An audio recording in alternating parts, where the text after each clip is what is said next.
Hello friends, welcome to PS chemistry concepts. आज हम discuss करने वाले हैं क्लास 12th के फर्स्ट चैप्टर का एक टॉपिक जिसका नाम है solubility of gas in liquid. चलिए स्टार्ट करते हैं। सबसे पहले तो इसी का मतलब समझते हैं कि solubility of gas in liquid का मतलब क्या है। देखो, हम क्या करेंगे, एक फिक्स अमाउंट ऑफ लिक्विड ले लेंगे। उस फिक्स अमाउंट ऑफ लिक्विड में कितनी अमाउंट ऑफ गैस डालने के बाद सॉल्यूशन सैचुरेटेड हो जाता है एट ए गिवन टेम्परेचर, उसको हम क्या बोलेंगे, उस गैस की सोल्युबिलिटी लिक्विड के अंदर। ठीक है, यानी amount of gas that should be dissolved in a given amount of liquid to form a saturated solution. Temperature हमें वही रखना है जिसमें हमने स्टार्टअप किया था। ठीक है, यानी गिवन टेम्परेचर हम बोल देते हैं। ठीक है, अब बात यह आती है कि इस बात को इफेक्ट करने वाले फैक्टर्स कौन कौन से फैक्टर्स हैं जो इस प्रोसेस को इफेक्ट करेंगे। तो सबसे पहला फैक्टर तो यही होगा, आपके पास गैस कैसी है एंड जो आपने सॉल्वेंट लिया था वो कैसा है ना, किस तरह की गैस है, किस तरह का सॉल्वेंट है जिसको आप आपस में घोल रहे हो, इससे फर्क पड़ेगा। देखो, कुछ गैस ऐसी होती है जो कुछ पर्टिकुलर सॉल्वेंट में ज़्यादा सोल्यूबल होती है और कुछ कम होती है। जैसे कि मैंने कहा, अगर मैं गैस लूँ नाइट्रोजन, हाइड्रोजन, ठीक है, ऑक्सीजन, ये ऐसी गैसेस हैं जो वाटर में काफ़ी कम एक्सटेंट तक घुलती है बट बहुत कम एक्सटेंट तक घुलती है। अगर मैं कंपैरिजन करूँ इन्हीं का कि और किसी गैस का वाटर के अंदर, जैसे कि अमोनिया है, ठीक है, हमारे पास है सल्फर डाइऑक्साइड है, ठीक है, ये दो गैसेस हैं जो पानी में बहुत अच्छे से घुलती है। ठीक है, इनसे काफ़ी ज़्यादा घुलती है। रीज़न क्या है घुलने का, कि ये जो गैसेस है ना वो पानी के साथ रिएक्ट करती है। अगर मैं बात करूँ अमोनिया की, तो वाटर के साथ रिएक्ट करके अमोनियम हाइड्रोक्साइड बनाता है। ठीक है, अगर मैं बात करूँ सल्फर डाइऑक्साइड की, तो इसके साथ वाटर के साथ कंबाइन करके सल्फ्यूरिक एसिड बनाता है। ठीक है, तो मैं ये कह सकती हूँ कि जो गैसेस लिक्विड के साथ या सॉल्वेंट के साथ जो भी आपने लिया है उसके साथ केमिकली रिएक्ट कर लेगी, वो ज़्यादा सोल्यूबल होने वाली है उस सॉलिड के, उस सॉल्वेंट के अंदर। ठीक है, अगर मैं बात करूँ, मेरे पास है CO2 गैस, ठीक है, या फिर नाइट्रोजन गैस, ये गैसेस ज़्यादा घुलती हैं इथाइल अल्कोहल में, यानी अपने इथेनॉल में ये गैसेस ज़्यादा घुलेंगी क्योंकि ये इथाइल अल्कोहल या इथेनॉल में रिएक्ट कर लेती है। ओवरऑल एक जनरल स्टेटमेंट हम यही कहते हैं कि जो केमिकली रिएक्ट कर ले गैस अपने इस लिक्विड के साथ, सॉल्वेंट के साथ, वो ज़्यादा डिजोल्व होगी, ज़्यादा घुलेगी एज कम्पेयर टू दूसरी किसी गैस की। ठीक है, सेकेंड फैक्टर जो हमारा होता है वो होता है टेम्परेचर का, कि आपने टेम्परेचर किस रेंज का रखा है, कैसा रखा है, उससे फर्क पड़ेगा। देखो, जब भी आप किसी गैस को लिक्विड के अंदर घोलते हैं तब जो रिएक्शन है उसका नेचर होता है एक्सोथर्मिक। वो रिएक्शन एक्सोथर्मिक टाइप की होती है। अब ड्यूरिंग एक्सोथर्मिक रिएक्शन हमें एक चीज पता होती है कि हीट जो है वो रिलीज हो रही है। ठीक है, अब इसको हम, इसकी सोल्युबिलिटी को हम कैसे बताएंगे, हम बताएंगे by using Le Chatelier principle. और वो कैसे होगा, देखो, अगर मैं टेम्परेचर को इंक्रीज कर रही हूँ दैट मीन्स मैं सिस्टम को हीट प्रोवाइड कर रही हूँ, मैं हीट दे रही हूँ सिस्टम को।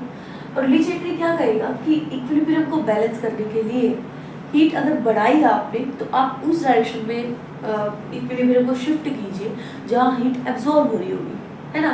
और अगर फॉरवर्ड स्टेप में हीट रिलीज हो रही है तो बैकवर्ड स्टेप में क्या हो रहा होगा, हीट एब्जॉर्ब हो रही होगी। इसका मतलब हमें कहाँ जाना है, बैकवर्ड डायरेक्शन में। इक्विलिब्रियम कहाँ है, बैकवर्ड डायरेक्शन में। बैकवर्ड डायरेक्शन में सॉल्युबिलिटी तो घट रही है, यहाँ से सॉल्यूशन बन रहा है, यहाँ सॉल्यूशन घट रहा है। इसका मतलब अगर मैं गैस इन लिक्विड की बात करूँ तो ये, क्योंकि ये एक्सोथर्मिक रिएक्शन है, इसीलिए इनकी सॉल्युबिलिटी क्या कर जाएगी, डिक्रीज कर जाएगी। ठीक है, तो यानी कि जब भी आप गैस को लिक्विड में डालोगे तो सॉल्युबिलिटी डिक्रीज कर जाती है with in the increase in temperature. बात समझ में आई। दो हमारे पास पॉइंट ये है। तीसरा जो फैक्टर है वो किसका है, देखो, तीसरा फैक्टर है हमारे पास प्रेशर का, और that is the most important of this topic, क्योंकि इसका दूसरा नाम भी है, इसको हम बोलते हैं हेनरी लॉ। ठीक है, तो यानी थर्ड है हमारा प्रेशर का इफेक्ट, जिसको मैं दूसरी लैंग्वेज में क्या बोल रही हूँ, Henry law.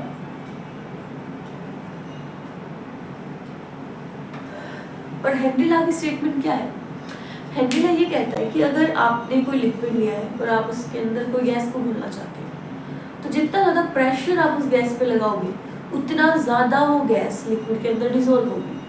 For example diagram से देखते हैं कि मैंने एक बीकर लिया जिसके अंदर मैंने ऐसे एक लिक्विड ले लिया है, इसके ऊपर मैंने गैस के पार्टिकल्स रखे हैं, ठीक है, और यहाँ मैंने लगा दिया एक पिस्टन को, फ्रिक्शनलेस पिस्टन है हमारे पास। तो बात ये होगी जितना प्रेशर मैं इस पिस्टन पे लगाऊंगी उतना ही पिस्टन नीचे आएगी, और अगर पिस्टन नीचे आएगी तो गैस के पार्टिकल लिक्विड के क्लोज आएंगे और इसमें डिसॉल्व होना शुरू करेंगे, है ना।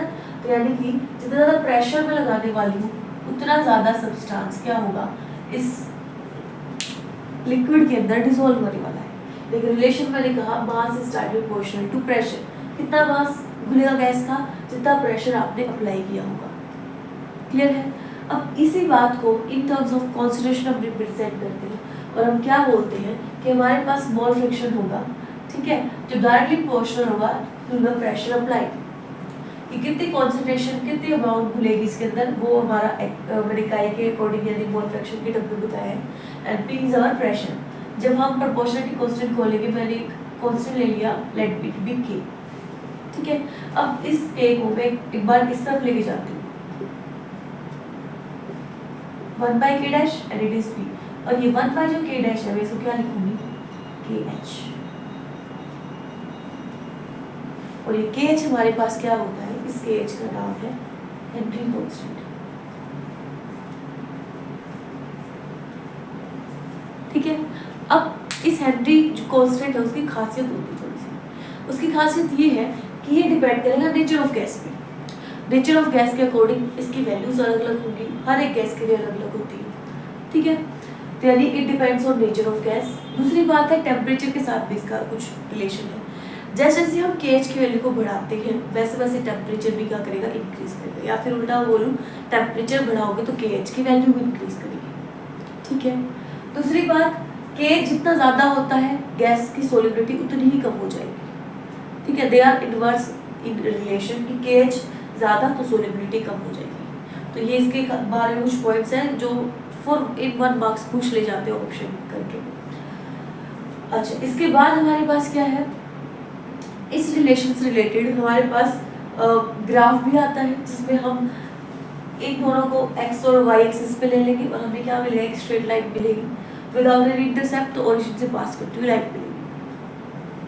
अब इसके बाद जो इस चैप्टर से ज़्यादा जरूरी है वो है इसकी एप्लीकेशन एंड कुछ कंडीशंस भी हैं कि किन कंडीशन पे हेनरी लॉ अप्लाई होता है। देखो, हेनरी लॉ तभी एप्लीकेबल होने वाला है जब इस सिस्टम में प्रेशर को लो रखा जाए, pressure should not be high.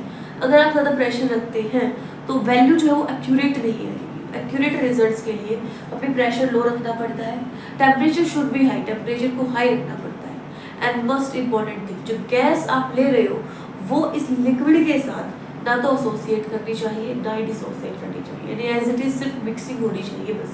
तो ये हमारी कुछ कंडीशंस हैं टेम्परेचर की, प्रेशर की एंड गैस कैसे आपने लिए उसकी, ठीक है। अब आते हैं इसके एप्लीकेशन पार्ट में। एप्लीकेशन पार्ट में जो फर्स्ट पॉइंट है वो है इन मेकिंग कार्बोनेटेड बेवरेजेस। इसका मतलब क्या हुआ, देखो हम कुछ कार्बोनेटेड बेवरेजेस मतलब ऐसे आप कोल्ड ड्रिंक्स वगैरह पीते हैं जिनमें गैस डिसॉल्व की जाती है, जो भी आप कोल्ड ड्रिंक जितनी पीते हैं आप, ये जो है पेप्सी है, इस तरह की जो भी कंपनियाँ हैं, इनकी जो अपने पास क्या है कोल्ड ड्रिंक्स होती हैं, उन कोल्ड ड्रिंक्स के अंदर गैस को फिल किया जाता है, ठीक है। और ये हेनरी लॉ उसमें क्या कर रहे हैं, हेनरी लॉ ये कहता है कि जितना ज़्यादा प्रेशर से आप उसके अंदर लिक्विड के अंदर गैस को डालोगे, बोतल को सील करोगे, उतनी ज़्यादा गैस लिक्विड के अंदर खुलने वाली है। और जैसे ही हम बॉटल को ओपन करते हैं, प्रेशर रिलीज कर दिया, प्रेशर कम कर दिया, प्रेशर कम होने से ही गैस की सोलिबिलिटी उस लिक्विड के अंदर घटना शुरू हो जाएगी, ठीक है। तो यानी ये जो मेकिंग ऑफ कार्बोनेटेड बेवरेजेस है ये हेनरी लॉ पे बेस्ड है, हो गया। अब सेकंड हमारा क्या है, सेकंड हमारा है इन फंक्शनिंग एट हायर एल्टीट्यूड, ये वाला करते हैं एक बार।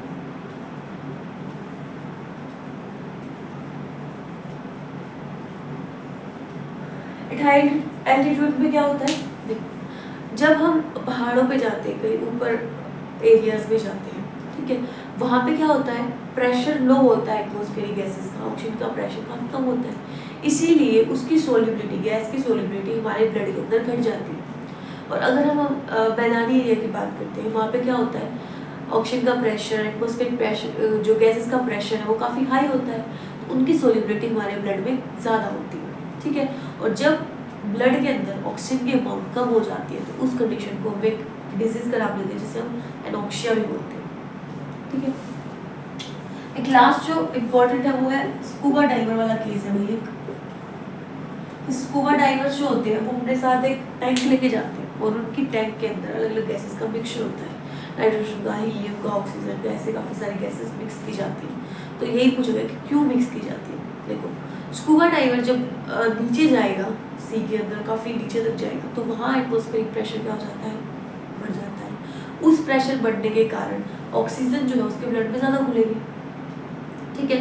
अब अगर वो ऊपर सरफेस पे जाएगा, सरफेस पे प्रेशर कम होता है जिससे वो ब्लड के अंदर कम घुलेगी। तो ये जो प्रेशर का डिफरेंस है और सोलिबिलिटी का डिफरेंस है, इसके कारण क्या होता है, नाइट्रोजन के बबल्स बनने लगते हैं ब्लड में, और उस नाइट्रोजन के बबल्स के कारण ही एक तरह से ऐसी मेडिकल कंडीशन हो जाती है, जैसे पेन होना शुरू हो जाता है, कर्व्स होने शुरू हो जाते हैं, यानी काफ़ी फैटल कह सकते हैं, यानी कि थोड़ी घातक भी कह सकते हैं, इस तरह की सिचुएशन पैदा हो जाती है। इसलिए इन्हीं चीज़ों को अवॉइड करने के लिए उनके टैंक के अंदर काफ़ी अलग अलग गैसेस का मिक्सचर फिल किया जाता है। ठीक है। तो that is about application part. ये हमारा एक्सप्रेशन होता है, यहाँ पे डायग्राम आपको आना चाहिए, कंडीशंस आपको पता होनी चाहिए। ठीक है। This is all about Antilia. I hope ये टॉपिक आपको अच्छा लगा होगा। Please like my video and also don't forget to subscribe my channel. Thank you.